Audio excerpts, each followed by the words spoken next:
Hello, my name is Vsin, and this is a snapshot of Dengeki Bunko Fighting Climax. Now this game came out on November the 14th, 2014 for the PlayStation Vita and PlayStation 3 in Japan. This is the Dengeki Bunko crossover fighting game.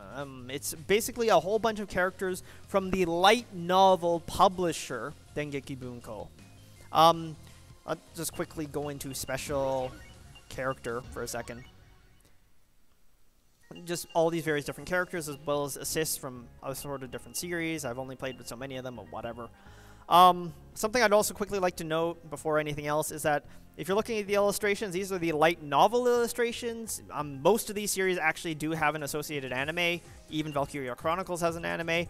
But these designs are based off of the light novel illustrations, not the anime design or anything like that. So if some of these look weird to you, now you understand why. And also another fun thing is that they actually like give you the first chapter of each one free.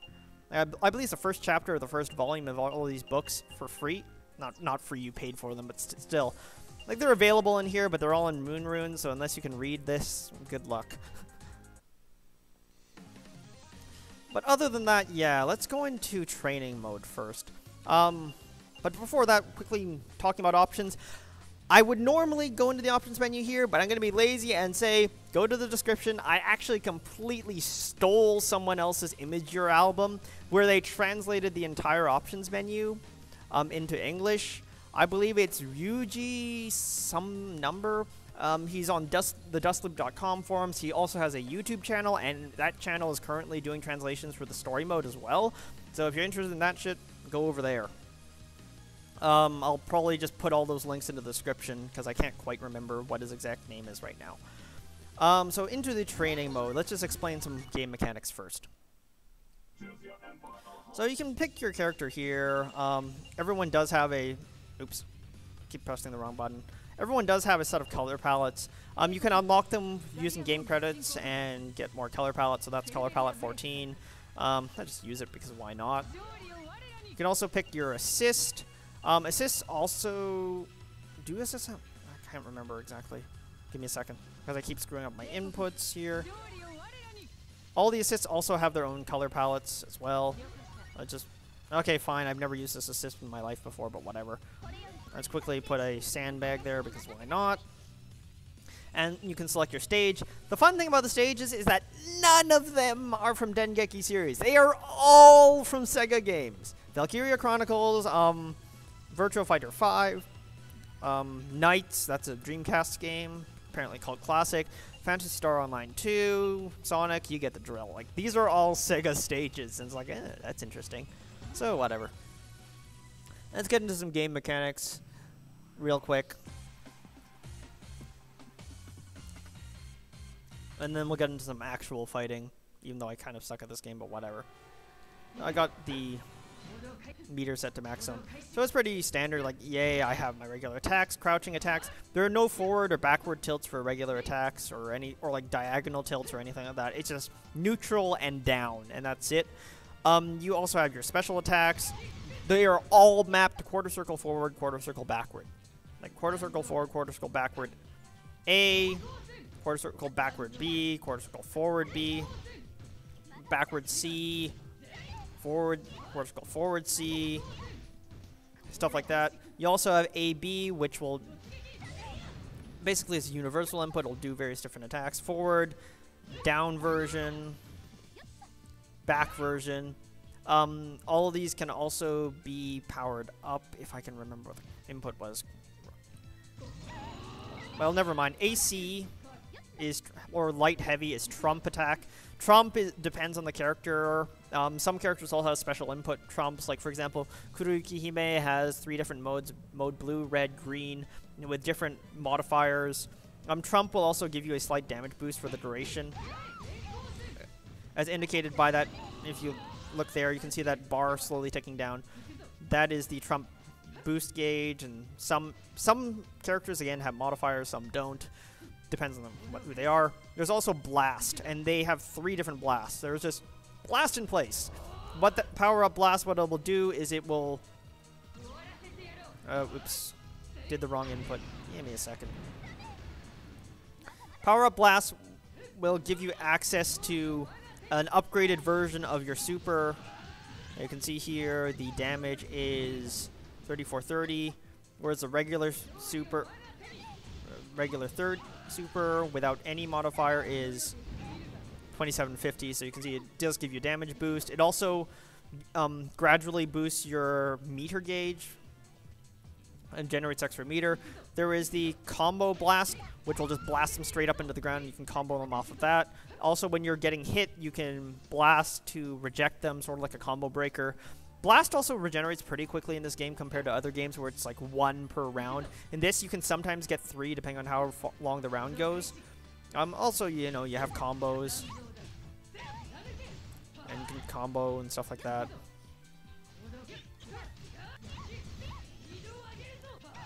And I fucked that up completely. Whatever. Another thing I'd like to point out is training mode itself, which has so many different options. It's ridiculous. I can't, again, you'd have to go to the description for all the menu translations, but they have stuff like showing, if I can remember this correctly. Nope, it's not this one. Nope. 1, 2... I forgot which option it was. Where the hell is it? No, it's not this one either. City. There we go. You can see on the left side of the screen, it's showing off a bunch of different numbers. I'm just mashing buttons like crazy. You can see how though that number there is slowly ticking up. Like this shows you the milliseconds between inputs. I'm just saying, and it also shows you what button inputs you're doing. You can also see why I'm such a fail at combos and stuff like that, but whatever.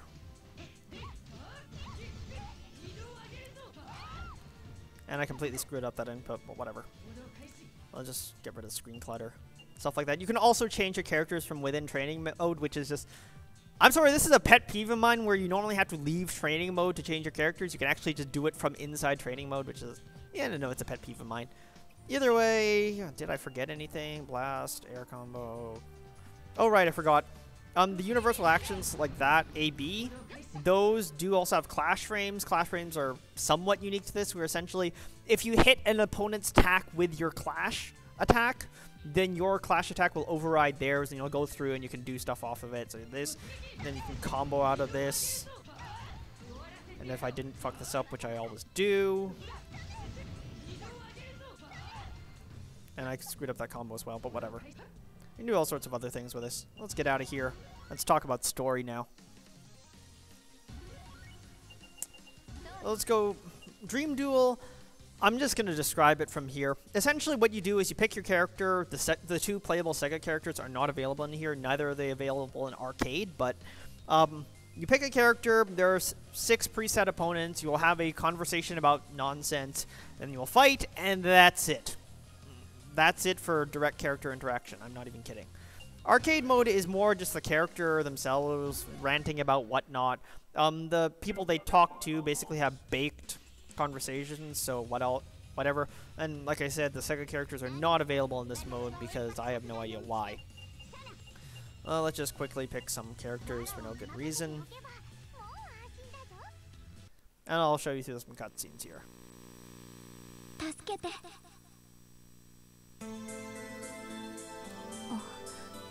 ここはお前は一体この世界の夢を救ってください残された希望は夢は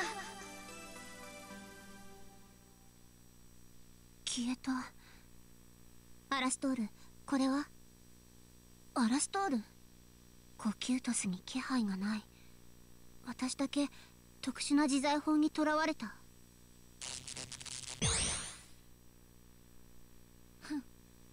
さっきのやつじゃない明らかな敵意殺しの気配を感じる消えろそうならまずはこの場を切り開く Did I just say it a few minutes ago? Whatever, I'll say it again. Basically, the character you pick has their own set of dialogue, and they'll just talk about this and how their outlook on that, and, you know, whatever. The people you talk to, their conversations are pre-baked, and they don't change between characters. And afterwards, you just get to fight them. That was a clash frame, by the way.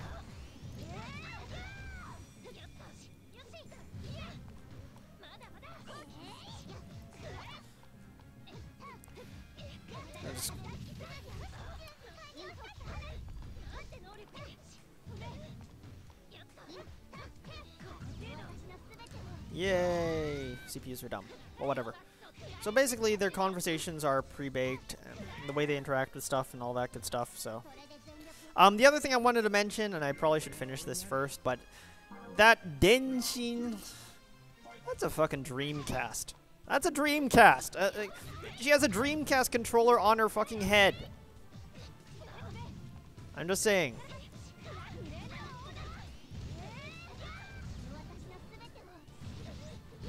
Like, seriously.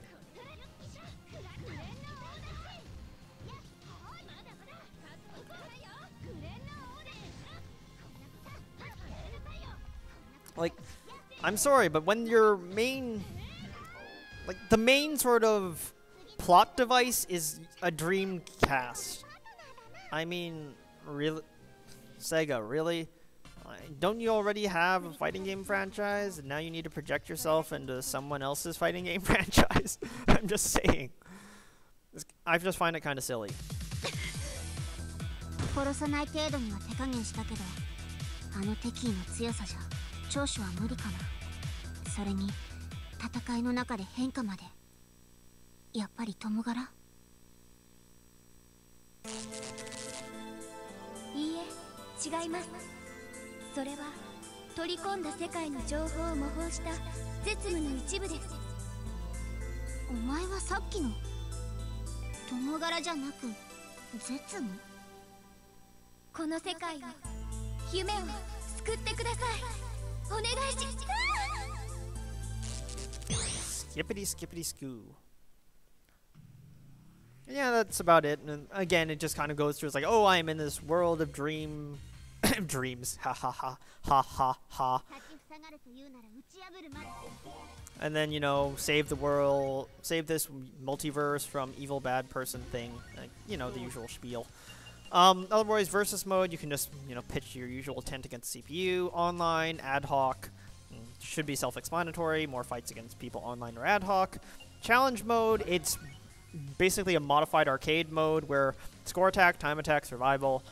You know, get the highest score from doing combos and special finishers and all sorts of other crazy stuff. Time attack, do stuff in a certain amount of time. Survival, wave after wave of my own men. Training mode, I was already there. Customize. Yeah, let's just take a trip around here for a second. Icons, these are basically the icon that shows up online when you play. You can unlock various different ones using the in-game currency, which is CP. I haven't spent jack shit because I haven't been spending time here, but you know. No, I just have the Alicia one sitting over there. I'll just get this one instead. Plate. Again, this is just the color of the thing. Most of the people online actually use character plates. I don't. Let's just change this to, I don't even know. Baby blue, why not? Title. They actually sell individual characters for this for different things. This, I just like doing AAA. It's good old arcade stuff. Autograph, there's also this thing where you can actually like set the autograph of a... It's like stuff like the illustration artist or the novel writer. I'll just set this one because why not? And sets different stuff like that. That'll show up in the loading screen when you fight against someone. Yeah, that's about it for the customization. You can also buy different color palettes there as well. What are those? Novel, I've already showed you. Music, different music options. Game music is, there's like tons of SEGA tracks, and there are a bunch of tracks from the anime of, if the series has an anime, then there's going to be a track corresponding. Character shows up, and let's go to replays, where I will talk about online play. So this is, by the way, I was actually playing at 2 in the morning last night, because this morning, because I had the case of insomnia. So this is probably the best match I've had. Let's talk about online play. And the first thing you want to bring up, with, to me, at least, okay, the one that people are talking about the most is Netcode. This is where I disagree with a lot of popular opinion, because I think the netcode is actually great. Like, I'm playing against guys who are definitely from Japan, because I was playing at 2 in the morning. Like, Japanese Standard Time, that's like 8, 9-ish in the morning for over there. So some of these people are like before going to school, before going to work, that sort of thing. Like, clearly these are Japanese players, because there's no way in hell a North American population would be playing at 2 in the morning. Like, seriously, no. Like, again, this guy's pretty good. He has an 80-some win rate with Kirito, so... Like, this is the only match where I actually look good. Like, the first 10 or so matches, I just got bodied so badly. But either way, it's just, like, the netcode feels fine. I have had some laggy opponents, but most of them, like, it feels like you can get the inputs done at the right time and stuff like that. And, like, you know... Like, I can react to stuff. Like, this guy can... That is one of the punishable moves, but a lot of people are complaining. It's like, oh, too laggy. I can't punish that. They know this guy punished it just fine. Like, and granted, it is actually a very punishable move, but still. It's just like, I can do a good punishes. And I can show you that in another replay where I just punish a guy, like, 3 times with supers and all sorts of other crazy stuff. And it's a funny replay, but whatever. Either way, just like the netcode to me feels great. And the population is amazing, actually. I wasn't expecting this, but the population is great. Like, when I'm playing at midnight Pacific, which is like wee hours of the morning in Japan, so usually people aren't going to be playing at that time, or it's going to be in the North American population, and I could get a game within about 2 minutes against, like, most of them were against different people, different skill levels, all sorts of crazy stuff. It's just like, online population is great. Speaking of which, I actually can't confirm whether or not this has cross-play. I know it does have cross-save. It's in the menus, but I cannot confirm cross-play. I can't read the Japanese information, and the English information that I'm getting is conflicting. If they said there is cross-play, I would believe it just based on the online population, but, you know, if it's not cross-play, then there's still such a large online population that I wouldn't be worried about finding a game for a very long time.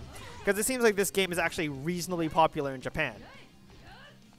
Other than that, what else is there to talk about online play? It's just like the usual thing. Online play, pick a character, beat people up. There are also match rooms, and you can set stuff like you can do this, you can do that, you know. I actually haven't been in a room because I'm scared to death of showing up in someone else's room. It's like, oh crap, your connection is terrible, and stuff like that. Speaking of connections, they do have the usual bar system where they show 0, 1, 2, 3, 4, corresponding to how terrible or good your connection is. 0 is supposed to be a god-awful connection. 4 bars is supposed to be an amazing connection. But I found that it matters for jack shit, because this guy, I believe, had 1 bar. And this was basically lagless. And against other people that have had 3 bars has been a stuttering mess that then disconnected after 2 rounds. So I don't know, the bar system seems to be absolutely useless, but against some opponents who have good connections, there is no stuttering. There's a little bit of input lag that's unavoidable due to distances and online play and all that shenanigans, but like, overall I haven't really had a real issue with the netcode, apart from isolated incidents. Another thing I'd like to bring up, and this is something I don't have any authority on, so I'm just reporting this, but balance. Character balance is generally considered to be pretty decent. Like it's not the best balance in terms of something like, say, BlazBlue, where generally it's considered very balanced, but, you know, it's pretty decent balance. Some characters are pretty good, some characters are okay, and stuff like that. But assist balance, on the other hand, is just completely out of whack, apparently. Because some assists are just like outclass others by a huge margin. I know that I started using Accelerator after I got bodied for 10 matches because, you know what, screw it. I'm just going to pick the thing that everyone else is using. Because Accelerator, I can't really demonstrate it in this video because I don't know, did I manage to land an Accelerator assist once this round? But essentially, he has a cross-screen nearly instant one that like causes the opponent to bounce off the top and bottom of the screen. Hits low, but it can be dodged, but it can be blocked and can be... No, it doesn't hit low. It just kind of hits, but you have to be on the ground and stuff. But then you can just combo for free off of it, so it's pretty like a crazy assist. There is that stupid Mace Angel thing. I can't remember her name either. she can like hit the entire screen instantly and has no reload time, which is stupid. Like some of these assists are just ridiculous, and then there's other assists like Holo where she's definitely a lot weaker in return for having an assist that can heal. Oh crap, my Vita just turned off. Give me a second. There we go. You know, stuff like that. The game balance, I would just say that the assist balance is a little bit off, but, you know, having a couple of viable assists isn't the worst thing in the world. On the other hand, character balance is fine. So let's get to the nitty-gritty. Would I recommend this game? Here's the thing that we need to also get out of the way. This is a Japanese title. It's expensive because, you know, licensing for all this mess. And it's 6,000 something yen. That's not cheap. Not cheap at all. Especially compared to other franchises. Especially since this one stands of an exceedingly low chance of getting localized. Like, seriously, the chances of this getting localized are dismal mostly because the companies that hold on to licenses outside of Japan is not just like one company, Dengeki Bunko. It's a whole bunch of different guys. And even though I know that stuff like Sword Art Online is pretty damn popular, I remember that the novel actually was New York Times best-selling sci-fi in its first week, for example. I know that a lot of people are familiar with stuff like Toaru Kagaku no Railgun, Shakugan no Shana was pretty popular for a while. Valkyria Chronicles on PC sold like hotcakes apparently. There's stuff like that going for it as well. Like, these franchises aren't unknown in North America, but it's like unlikely that you will ever see this get localized because of the licensing concerns, basically. So there's that to consider. Even though it's expensive, you probably aren't going to see this localized ever. And the other thing to mention, though, because it will never get localized, or at least never quotation marks, and this, again, basically it's just that it's in Japanese, and half the reason to play this game is because you want the character interactions between all these characters that you like, and stuff like that. And, you know, it's a little hard to justify that part of the purchase when you can't understand what's going on, and when you can probably run off to a YouTuber, not me, Ryuji. He's the guy who's doing all the translations right now. That you can run to a YouTuber and get all the character translations and not have to pay a cent, sort of thing. So there's that as well. But at the end of the day, to me, as someone who sucks at fighting games, this is the first fighting game where I feel like I'm awesome. So that alone is just like, you know, easy inputs. I can just focus on spacing and mind games, which is something I'm actually decent at.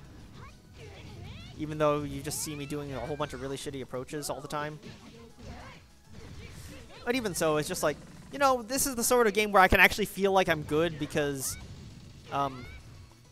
it's a sort of game where, like, low tech skill, but you can still do all the usual spiel.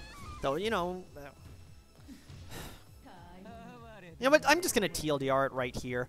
Basically, long story, TLDR, this is a very simple fighting game. I'm a fan of the simple fighting games, and you can get a large online population, so if you're worried about playing with other people, that's fine. I personally do not have issues with the netcode. Again, I find that that's fine.